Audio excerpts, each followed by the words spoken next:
Olá galera, tudo bem com vocês? Por aqui o enfermeiro Danilo Ribeiro e hoje nós vamos tratar um pouco sobre cuidado de enfermagem à criança na unidade de terapia intensiva. Antes de mais nada, vou me apresentar a vocês.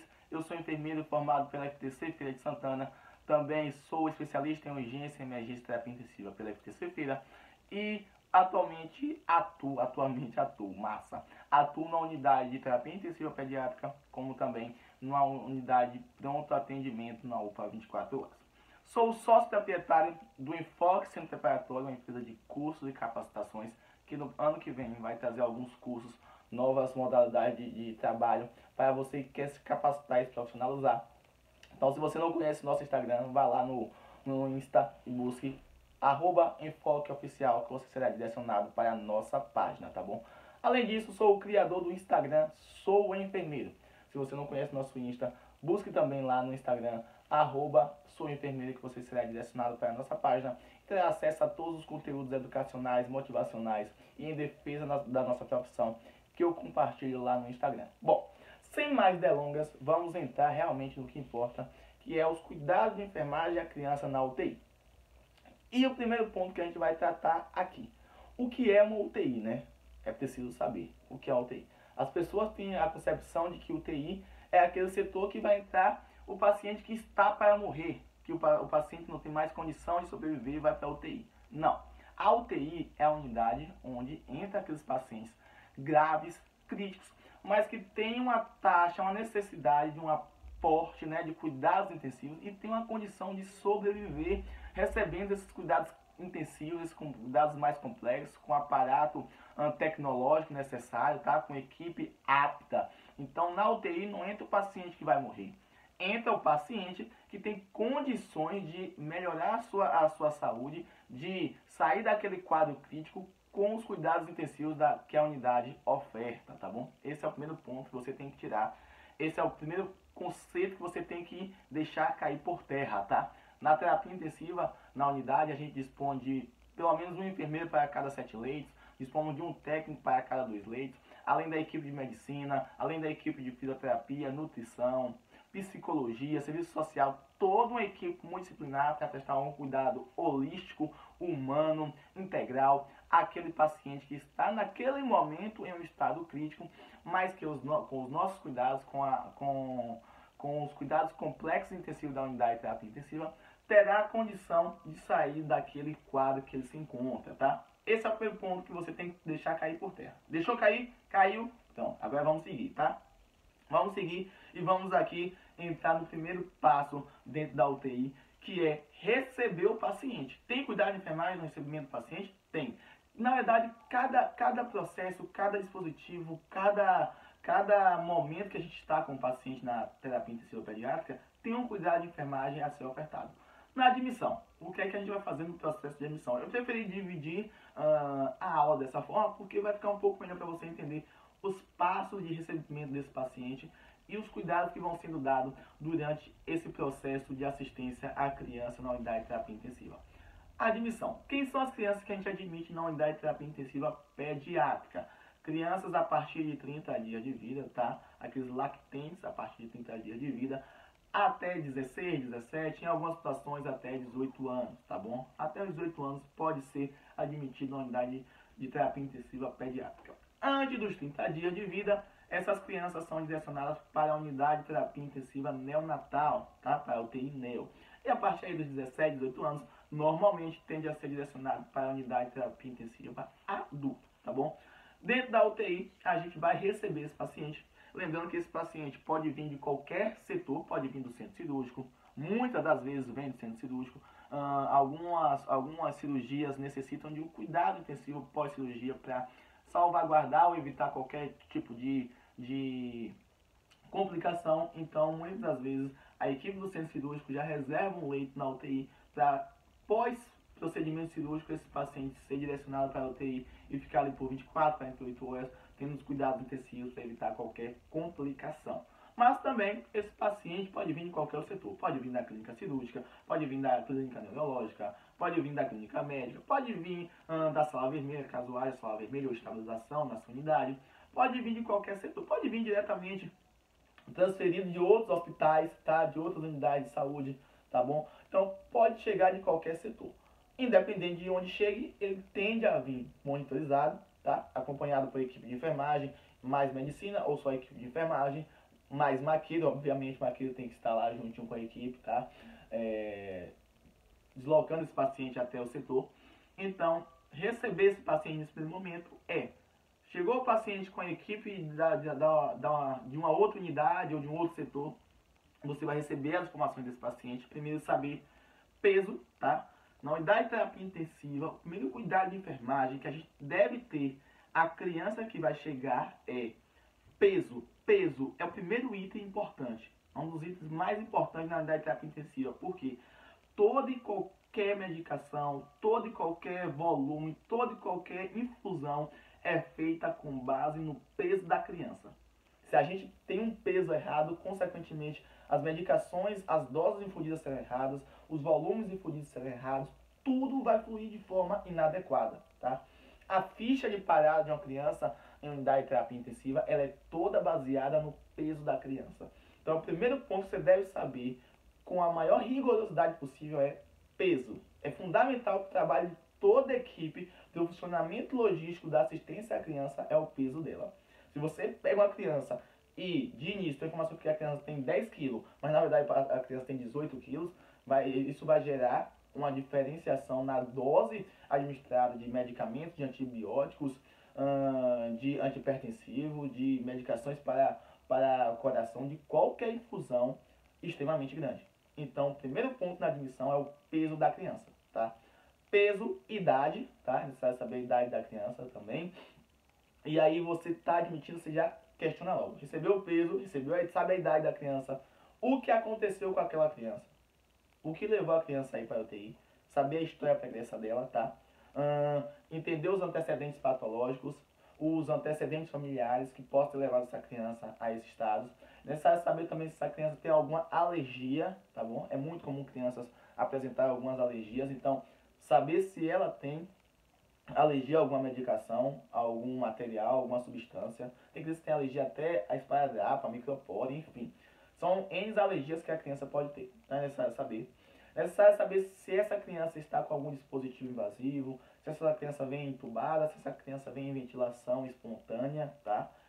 Além disso, é importante saber também se essa criança está usando algum antibiótico, alguma outra medicação que não tinha sido passada previamente para a equipe. Então, todos esses detalhes é necessário saber durante a admissão, tá? Todos esses detalhes é necessário saber. Recebi o plantão, recebi essas informações do paciente, vamos transferir o paciente para o leito da unidade de terapia intensiva e já vamos passar para o próximo ponto, que é a monitorização. Eu admito esse paciente, eu ponho esse paciente junto com a equipe no leito da terapia intensiva e realizo a monitorização, tá? Colocar os eletrodos para a monitorização cardíaca, colocar o manguito para a monitorização da pressão arterial não invasiva, oxímetro de pulso para verificar a saturação desse paciente. Tudo isso é necessário. Como também é muito importante que a equipe faça a mudança dos parâmetros do monitor. Sim, a maioria dos monitores eles tendem a ter parâmetros para crianças, né, para neonatais, para pediátricos e para adultos. Você precisa mudar os parâmetros para que não haja interferência nos valores que serão apresentados, não haja nenhum valor insignificante apresentado no monitor e para que a gente tenha os valores mais fidedignos possíveis. Então, mudar os parâmetros do monitor também é importante que a equipe faça na hora de receber este paciente, tá certo? Até porque os parâmetros, os valores de normalidade de frequência cardíaca, respiratória, de pressão arterial para um jovem de 15 anos não é o mesmo que uma criança de 3 meses, de um lactente de 3 meses ou que uma criança de 6 anos, tá? É totalmente diferente. Então, para cada idade tem um parâmetro adequado e é necessário fazer essa paramentação desse paciente. Monitorizei, coloquei pressão arterial não invasiva de início, né? De início. Fiz a monitorização cardíaca externa, coloquei o oxímetro de pulso. Pode haver outras monitorizações? Pode sim haver outras monitorizações. A exemplo da PAM, que é a pressão arterial média invasiva, né? Que é a PAIM, que é a pressão arterial invasiva. E aí a gente tem a pressão arterial média, que é funcionada seja pelo enfermeiro habilitado, seja pelo médico, em artérias, tá? Normalmente artéria radial, artéria ulnar, também pode ser feita essa punção, pode ser feita nas artérias pediosas, tá? Pode ser realizada a punção da PAM, para a gente ter uma monitorização mais fidedigna, mais detalhada da pressão arterial desse paciente e poder ter um controle bem detalhado, bem criterioso. Uma outra importância de monitorizar esse paciente é estar atento ao traçado eletrocardiográfico, ao traçado respiratório e ver se não tem nenhuma curva totalmente discrepante do adequado para aquele paciente, tá bom? Monitorizei esse paciente, eu vou realizar o exame físico, tá? Olha o processo. Eu admiti esse paciente na unidade de terapia intensiva, eu monitorizei esse paciente de modo mais simples, lógico, tem as monitorizações mais invasivas que a gente vai falar mais à frente, mas eu fiz a monitorização desse paciente, a monitorização cardíaca, oxímetro de pulso, pressão arterial não invasiva. Eu parto para o exame físico, faço a avaliação cefalocaudal daquele paciente, avalio desde a cabeça aos pés, mucosas oculares, todas as cavidades oral, nasal, auricular, tórax, simetria de expansibilidade, abdômen, se tem flacidez, se não tem flacidez, se tem tensão, se tem distensão abdominal. Eu avalio o genitais desse paciente, avalio simetria dos membros superiores e inferiores, como também verifico a presença de edema, de alguma lesão, tá? Verifico se esse paciente vem com uma ferida operatória, se ele tem alguma lesão por pressão e também utilizo aí dentro do exame físico algumas escalas, tá? Uma escala de Braden para verificar se esse paciente tem potencial de desenvolver alguma lesão por pressão ou se ele tem alguma lesão por pressão, em qual estágio ela se encontra, tá?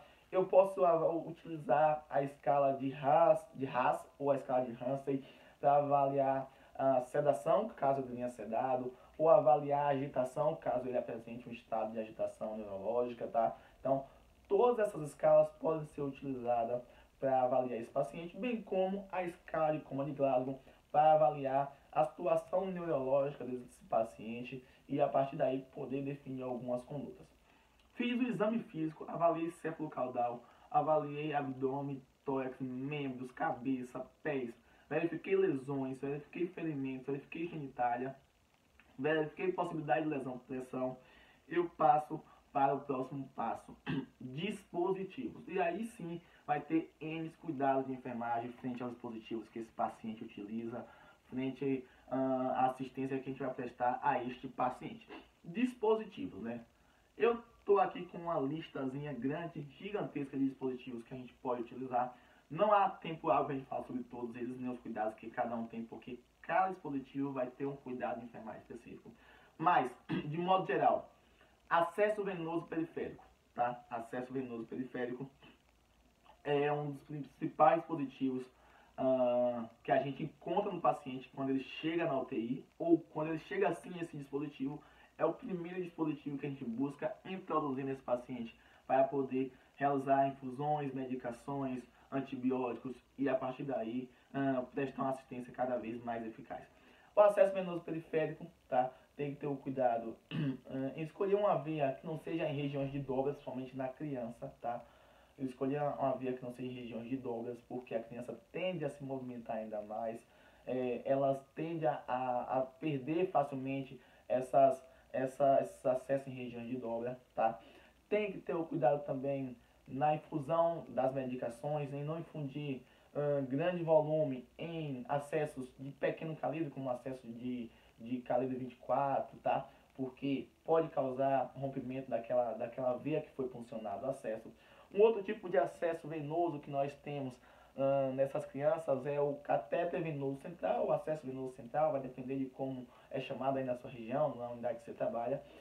Para esse central, normalmente tende a ser funcionado na subclávia, na subclávia direita, subclávia esquerda, nas veias jugulares, tá? Veias jugulares, como também nas femorais, podem ser funcionados esses acessos centrais. Tem que se ter o cuidado da asepsia, normalmente com clorexidina alcoólica, fazer toda a limpeza desse acesso central, desse cateter venoso central, para evitar a proliferação de micro-organismos. Hoje existe algumas coberturas interessantes, especiais para esse tipo de dispositivo, como o Tegaderm, que é uma cobertura de filme transparente que permite que fique naquele local, fique coberto naquele acesso periférico com esse Tegaderm por até 7 dias, sem haver necessidade de troca. E aí a equipe de enfermagem vai se atentar, tá? Trazendo especificamente sobre o Tegaderm, que é uma cobertura que pode ficar até 7 dias no paciente. Vai se atentar para a troca em caso de estar extremamente sujo, estar solto. Além disso, se você perceber que há alguma epidemia, algum sinal de infecção na região pé-inserção do central, é necessário a partir daí você realizar a troca tanto da cobertura como comunicar a equipe médica a realizar a troca do central, porque tem um sinal de infecção e pode ser que aquele central já esteja contaminado e dispensando infecção no paciente. Então é muito importante isso, tá?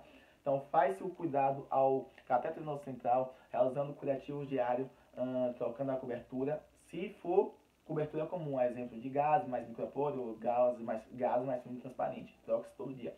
Se você colocar o Tegaderm, você pode trocar esse curativo a cada 7 dias, se ele estiver mantido seco, limpo, sem sujidade, sem nenhum sinal de infecção, tá bom?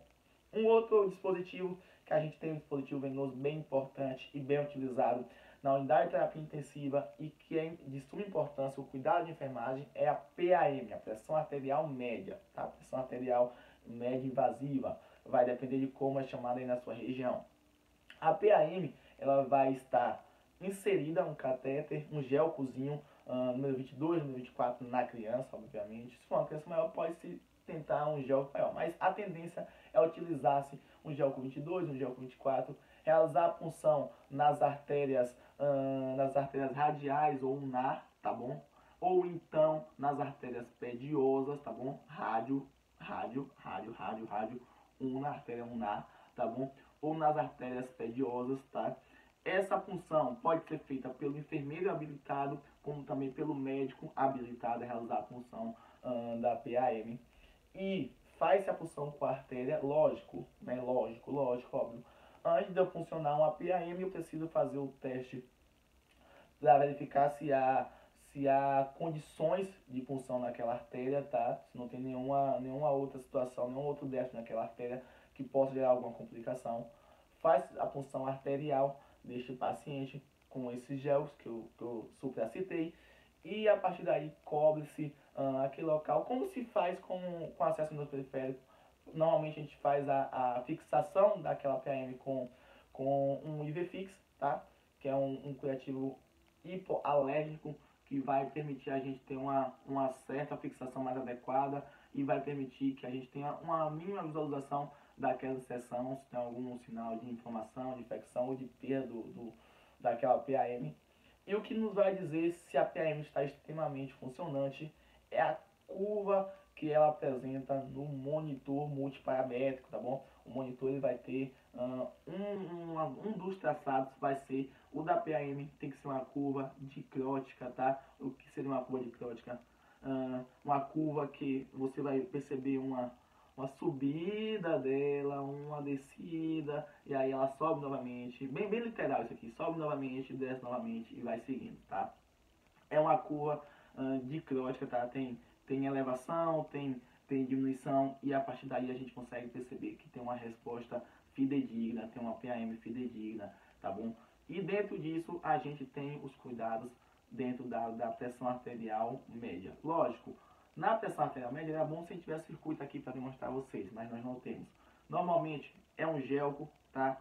De calibre 22, 24, na pediatria, acoplado a um equipo próprio da PAM, vem um equipo próprio da PAM, vem também um transdutor, tá, para fazer a leitura dessa PAM. Esse equipo é conectado a um soro fisiológico que vai manter a fluidificação e vai manter aquela artéria desobstruída, tá, permitindo-se assim a passagem, a circulação sanguínea de modo adequado, como também a manutenção de uma boa curva. Ela é conectada ao soro fisiológico, tá? É trocado diariamente esse soro fisiológico. Além disso, há um transdutor que é conectado a essa PAM e conectado ao monitor multiparamétrico para ser feita a leitura da PAM, tá bom? E a importância disso é manter a partir daí, evitar a partir daí o processo de a partir daí o processo de obstrução daquela artéria, o processo de perda daquela PAM, tá bom? Bom, PAM, já falamos, acesso venoso periférico, já falamos, normalmente funcionados de GELCOS 22 a GELCOS 18, 16, 14, vai depender do calibre que aquele paciente apresenta, da veia que aquele paciente apresenta. Pode ser funcionado nas veias dos membros superiores quanto inferiores. Nos membros inferiores é extremamente contraindicado, tá? É minimamente utilizado, mas em pediatria comumente a gente utiliza porque as crianças tendem a ter veias de boa função e muitas das vezes os membros superiores dessa criança estão tão anasarcados, com tantas equimoses decorrentes de outras funções, que já não tem mais condição ou tem alguma fragilidade capilar, e aí a gente acaba funcionando no pé. É indicado? Não, não é mais tão recomendado, mas é utilizado tendo em vista a necessidade da criança, até ser providenciado um acesso venoso central, até ser providenciado um pique, que é funcionado pelo enfermeiro, até ser providenciado um acesso jugular, até ser providenciado qualquer outro tipo de acesso venoso periférico, até para substituir o venoso na região do pé, tá? Nas artérias, nas veias, perdão. Acesso venoso periférico é veia, acesso venoso central é artéria, tá? Nas veias do pé, tá bom? Cuidados a este a gente já tratou. Central também a gente já tratou. Pique. O pique em criança pode ser funcionado por enfermeiro, não só pode, como deve, na maioria das vezes, ser funcionado por enfermeiro habilitado. É um acesso venoso, é um acesso central, tá? Com o material de acesso central. Entretanto, é funcionado nas veias deste paciente, tendo todos os cuidados necessários para a pique. Não pode ser infundido na criança, tá? Não pode ser infundido volumes muito grandes, porque tende a ser um catéter de 2 French, que é um catéter bem fininho, então ele não aguenta muita pressão, ele não aguenta volume muito grande. Então tudo isso tem que ter cuidado para não perder aquele pique. Esse pique ele pode ficar por dias para ser novamente trocado, porque ele tem um processo de hidratação igual ao do acesso venoso central, por se tratar dos mesmos materiais. A diferença é que ele é funcionado em veias, tá bom? Em veias, tá certo? Normalmente nos meios superiores é feita essa função do pique. Um outro dispositivo venoso muito utilizado por esses pacientes é o Sorensen, que é utilizado por paciente dialítico. Às vezes o paciente chega na UTI e não tem indicação de diálise, mas ele começa a evoluir com anúria, ele começa a evoluir com falência renal, ele entra na insuficiência renal aguda, e a partir daí precisa dialisar, e para dialisar é feita a função do Sorensen. O Sorensen deve ser feito curativo diariamente, tá? A limpeza do cuidado local da inserção diariamente. Você tem que estar atento aos sinais de inflamação. E quais são os sinais de inflamação? A gente falou aqui de todos os acessos, né? Alguns acessos, na verdade, que podem estar, de alguns dispositivos que podem estar no paciente. E todos eles têm que ter os cuidados, como também com o Sorensen. Quais são esses sinais de flogose que esse paciente pode vir a apresentar? Rubor, tá? Hiperemia, secreção na inserção, tá? Todos esses são sinais que esse paciente, calor, você toca no local, tá quente, tá edemaciado, tá? Todos esses sinais são sinais de infecção. E aí esse dispositivo venoso tem que ser trocado o mais rápido possível, evitando-se assim a contaminação da circulação sanguínea, tá? Por micro-organismos, bactérias que venham a agravar ainda mais a situação desse paciente. Só esse é um dispositivo comumente usado para diálise, tá? E deve ser feito pela enfermagem os cuidados necessários à proteção desse dispositivo, ao curativo diário, clexidina alcoólica, tá? A limpeza e a cobertura dele diariamente, evitando-se assim o uso indevido com substâncias que podem, ao invés de melhorar o quadro do paciente, agravar, tá? Então, só essa a gente acaba deixando ele fechado, tá? Heparinizado para utilização nos processos de diálise, tá bom? Bom, seguindo, Outros dispositivos que a gente pode ter, necessário ter cuidados de enfermagem frente àqueles dispositivos são, vou trazer aqui os mais comuns, sonda nasointeral, sonda lateral passada pelo nariz e passada pelo nariz quando dá um apagão na cabeça da gente. A sonda lateral é passada, né, pelo nariz e fica localizada na região intestinal, na região do duodenal, tá bom? É uma sonda que a gente utiliza tanto para infusão de medicações, quanto para infusões de soluções, quanto para a dieta. Essa sonda é passada pelo enfermeiro, é necessário fazer a troca da fixação, se possível, diariamente, tá bom? Escolher a narina mais adequada, fazer a medição mais adequada até a região intestinal, até onde vai ficar essa sonda. Lembrando que ela progride da seguinte forma: a gente passa a sonda, quando faz a ausculta, ela tende a estar na região gástrica, ausculta, entretanto, nas primeiras 24 horas, com o processo, com o peristaltismo, essa sonda migra até a região intestinal, tá? Existe a sonda nasointeral e a sonda orointeral. A sonda é a mesma, o que muda é a via de inserção dessa sonda. A nasointeral, como o próprio nome diz, é passada pelo nariz. A orointeral pela cavidade oral, deve estar sempre bem fixada.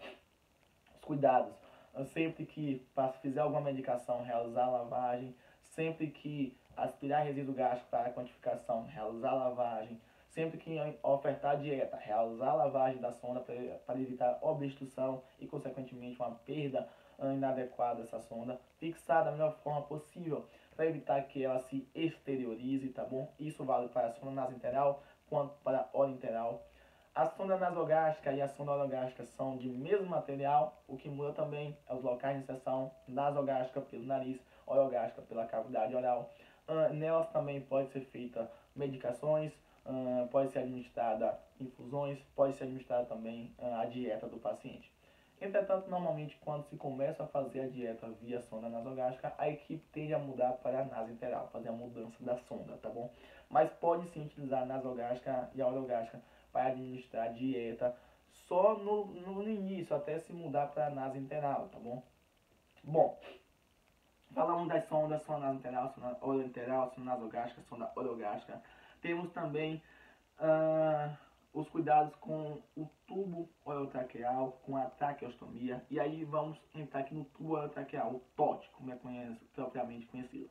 O tubo orotraqueal deve-se trocar a fixação, se possível, né? Se em condições, diariamente, deve ser feita a troca da fixação desse paciente, permitindo-se assim evitar a proliferação de micro-organismos naquela região, a formação de biofilme naquela região que gere uma contaminação, tá? Deve-se ter o cuidado durante a aspiração, usar luva estéreo para fazer a aspiração desse tubo orotraqueal, tá bom? É necessário usar luva estéreo. É necessário também utilizar a sonda para a aspiração a mais adequada possível para o tubo que essa criança está usando. Às vezes essa criança está usando um tubo 3, um tubo 3,5, que é bem fininho. Então você vai buscar utilizar uma sonda mais fina possível para fazer a aspiração desse paciente, tá certo? A aspiração orotraqueal, a aspiração nasal é necessário ser feita da forma mais adequada possível. Como a gente dispõe de equipe de fisioterapia, a equipe de fisioterapia tende a realizar esse processo, essa manipulação do tubo orotraqueal, da aspiração do paciente, mas não deixa de ser também uma função da equipe de enfermagem realizar esses cuidados, tá? A fixação, fazer a troca, cabe a equipe de enfermagem junto com o apoio do fisioterapeuta que vai estar ali permitindo a troca da fixação, mantendo o tubo bem fixado enquanto a gente prepara o material de fixação, tá? Então é necessário que esse paciente, que haja esse elo entre equipe de enfermagem e equipe de fisioterapia. É necessário também fazer a troca do filtro bacteriostático. Normalmente é trocado a cada 4, 5 dias pela equipe de fisioterapia. Tem unidades que trabalham com protocolo de troca diária desse filtro bacteriostático. Tem unidade, vai depender do protocolo da sua instituição. Mas normalmente é 4, 5, até 7 dias pode ser trocado esse filtro bacteriostático do paciente. Trocou a fixação, realizou a aspiração, que é cuidado de enfermagem, fez a higiene da cavidade oral, tá bom? É necessário fazer higiene diariamente da cavidade oral desse paciente, evitando-se assim a formação de placas, evitando-se assim a formação de uma língua saborrosa, evitando-se assim o acúmulo de secreção na cavidade oral desse paciente, o que pode aumentar a proliferação de bactérias, de micro-organismos e causar algumas infecções, tá bom? Então é necessário fazer a higiene desse paciente diariamente, higiene da cavidade oral diariamente. Tubo traqueal, traqueostomia. Um outro cuidado ao tubo traqueal é verificar, tá? Cabe também a enfermagem, junto com a equipe de fisioterapia, verificar se está simétrico a expansibilidade desse paciente, se esse tubo não está seletivo, se está sendo infundido, ofertado oxigenoterapia adequada para ambos os pulmões ou bilateralmente, tá? Evitando-se assim um desconforto respiratório, evitando-se assim uma queda de saturação por esse tubo estar seletivo. Então é necessário você, quando faz exame físico todo dia, fazer a ausculta. Lógico que os outros profissionais vão fazer? Vão, mas você, enfermeiro, faça. É um cuidado de enfermagem ao paciente. Faça a ausculta diária, tá? Do pulmão do paciente, veja se está bem distribuído, se os muros estão vesiculares, bem distribuídos, ou se há a presença de algum ronco, de algum crepito, de algum ruído adverso que possa estar gerando um desconforto, uma descompensação deste paciente, tá bom? A ventilação mecânica invasiva, normalmente o ventilador tem de estar acoplado ao tubo traqueal, lógico, obviamente, tá? Para estar ofertando o oxigênio, o suporte ventilatório necessário para este paciente. Um outro dispositivo que o paciente pode utilizar é a traqueostomia. Você, cada enfermeiro, tem que, junto com a equipe, realizar a troca, né? É um cuidado de enfermagem, a troca diária da fixação. Normalmente, na pediatria, a gente tende a treinar a genitora a estar realizando a troca, lógico, quando ela não tem muito tempo, quando são pacientes neurológicos, que tem algum tipo de lesão que faça com que esse paciente fique 100% dependente do familiar. Então a gente treina a genitora a realizar a troca da fixação da gastrostomia, gastrostomia é um outro ponto que está aqui, que a gente vai abordar, mas é da traqueostomia, tá? A fixação da traqueostomia pode ser realizada pela genitora quando esta está treinada. Isso é um processo de treinamento, tá? Mas quem realiza de início, fundamentalmente nos primeiros dias, a troca da fixação da tráquea é o profissional enfermeiro, tá bom? Sempre visualizando se na região peritraqueostomia não tem nenhum sinal de inflamação, se não está hiperemiada, se não está quente o local, se não tem nenhum sinal de edema, tá? Que possa gerar alguma complicação futura, alguma infecção, tá? Se não está supurado, saindo secreção pela região peritraqueostomia, tá certo? Então, esses cuidados é necessário ter, fazer a asepsia quando for fazer a troca da fixação, utilizando clorexidina, normalmente clorexidina alcoólica, tá bom? Para fazer a asepsia daquela incisão e, a partir daí, colocar uma nova fixação. Sempre, a gente utiliza, né? A gente tem o costume de utilizar o hidrocolóide tanto na região superior ou na região inframaxilar, quanto na região abaixo da incisão, da fixação, da inserção, melhor dizendo, da traqueostomia, para que a traqueostomia, por ter algumas pontas, normalmente de plástico, quando é feito logo a tráquea, colocada a tráquea de plástico, ao invés da cânula metálica, ela tem algumas pontas que essas pontas em contato direto com a região inframaxilar ou a região mais próxima à clavícula, mais embaixo, ela tende a fazer algumas lesões. E para evitar essas lesões, como forma de proteção, a gente coloca um hidrocolóidezinho, permitindo-se assim que a criança consiga movimentar o pescoço sem sentir tanto desconforto e sem formar uma lesão por pressão, tá bom? Um outro ponto que esse paciente vai estar utilizando, outro dispositivo muito comum, é a sonda vesical de demora, tá?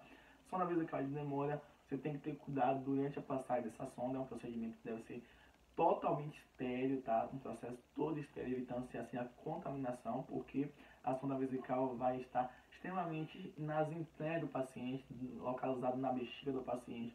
Se você faz um processo contaminado, você contamina esse canal urinário do paciente e pode gerar uma infecção, tá bom? Então, o máximo de cuidado possível durante o processo de passagem da sonda vesical, utilizando o novo estéreo. Lembrando que cada sonda vesical tem uma quantidade específica, um volume específico de água destilada a ser ofertada. As pessoas tinham um padrão de ofertar 20 ml de água destilada na sonda, isso normalmente em adulto. Em criança isso vai variar muito, tá? Tem sonda vesical, número 6, número 8, que aceita apenas 5 ml de água destilada. E isso você vai ver na própria sonda vesical, quando você estiver preparando o material, você vai averiguar quantos milímetros ou centímetros cúbicos de água tem lá CC, tá? Na sonda ou na embalagem da sonda, informando ali a quantidade de água destilada que você pode ofertar ou instilar, infundir naquele balonete do paciente, para que não haja rompimento, não haja nenhuma lesão na região urinária do paciente, tá? Então tenha cuidado a isso, ao usar o volume mais adequado possível. Colostomia e ileostomia, tá? Deve ter o cuidado da troca da bolsa assim que completar o tempo adequado. Normalmente essas bolsas ficam até 7 dias, mas podem ser trocadas com um tempo menor, assim que extremamente sujas, assim que apresente descolamento, tá? Faz-se a troca dessas bolsas, tá bom? Ter o cuidado a verificar a região periileostomia, pericolostomia, se não tem os sinais de infecção que a gente já falou aqui diversas vezes, se não tem rubor, se não tem premia local, se não tem supuração, saída de secreção, se não tem edema, tá? Se não está quente o local. Então tudo isso tem que ser investigado durante a troca desse dispositivo, durante a troca dessa bolsa de colostomia, para se evitar o risco de infecção, tá certo? Falamos de dispositivos venosos, atentar-se também na pediatria as drogas, tá? Drogas vasoativas, drogas sedativas, antibióticos. Todas essas drogas têm um volume a ser infundido e tudo isso é baseado no peso da criança, tá? Jamais, sob hipótese nenhuma, trabalhar com pesos de senso comum, de achismo, tá? Você tem que ter os pesos específicos, porque a medicação é baseada-se diretamente frente ao peso da criança, tá bom? Então, tudo isso deve ser criteriosamente trabalhado, detalhado, para evitar-se assim um agravamento ou um uso de doses maiores do que o paciente necessita, tá bom?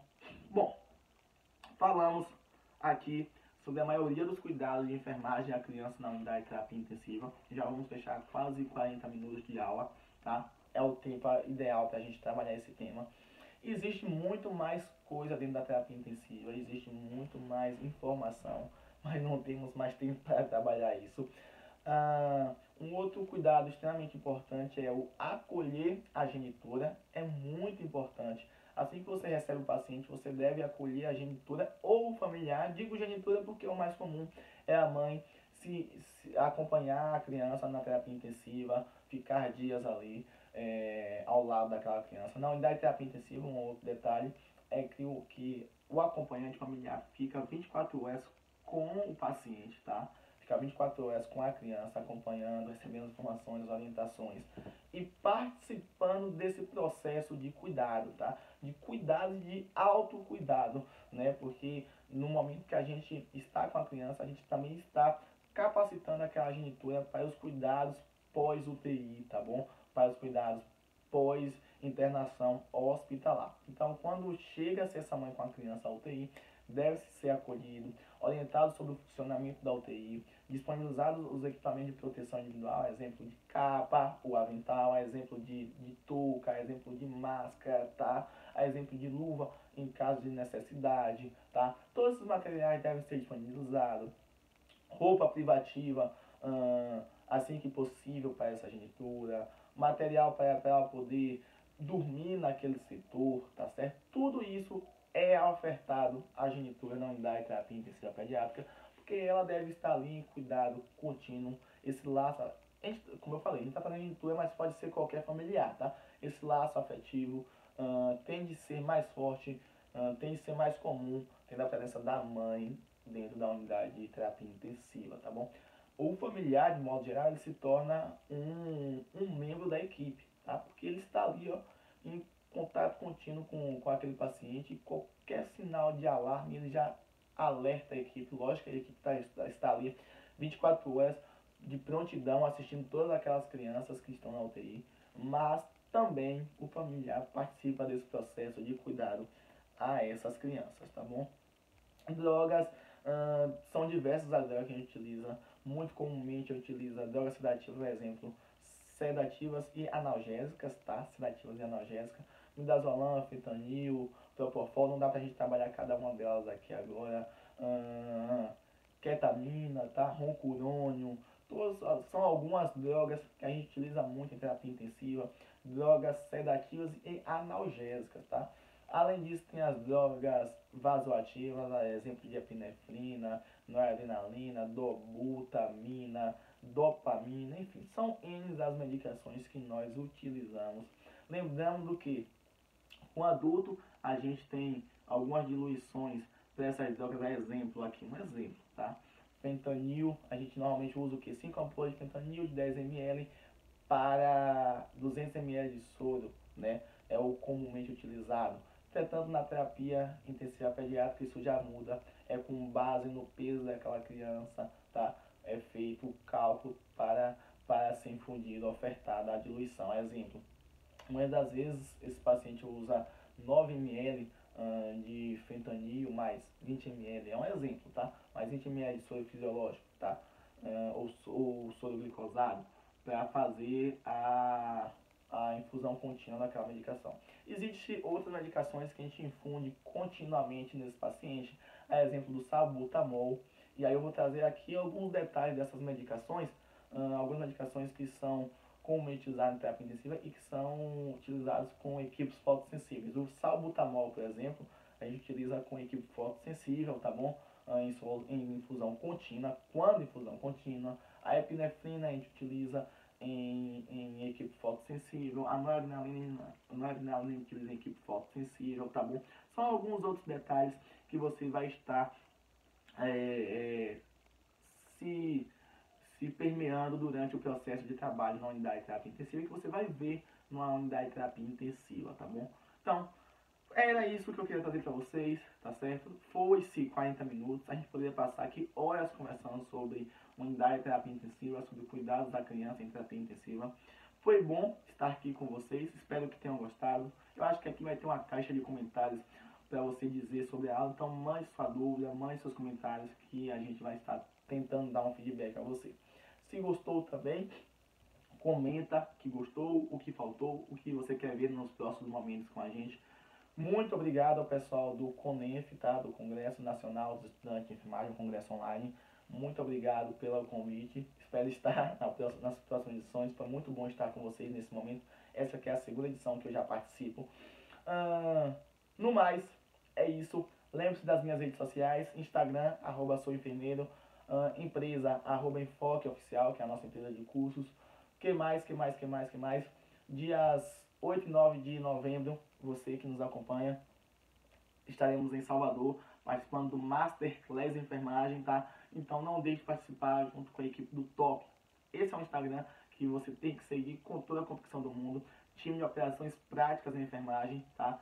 Vai lá no Instagram, busca @top_enfermagem_oficial. Eu acho que eu não errei, tá? E só buscar Top que você já acha, tá bom? E você vai encontrar o nosso Instagram, o Instagram da equipe do Caranguejo, a equipe unida que trabalha em conjunção, tá? Então, siga o nosso Instagram do Top, porque dias 8 e 9 de novembro nós estaremos no primeiro Masterclass de Enfermagem em Salvador, na Bahia, aqui na minha Bahia, aqui na minha terra, tá? E eu espero encontrá-los lá. Mais uma vez, muito obrigado, foi bom estar com vocês nessa aula, neste momento. E até a próxima. Tchau, tchau.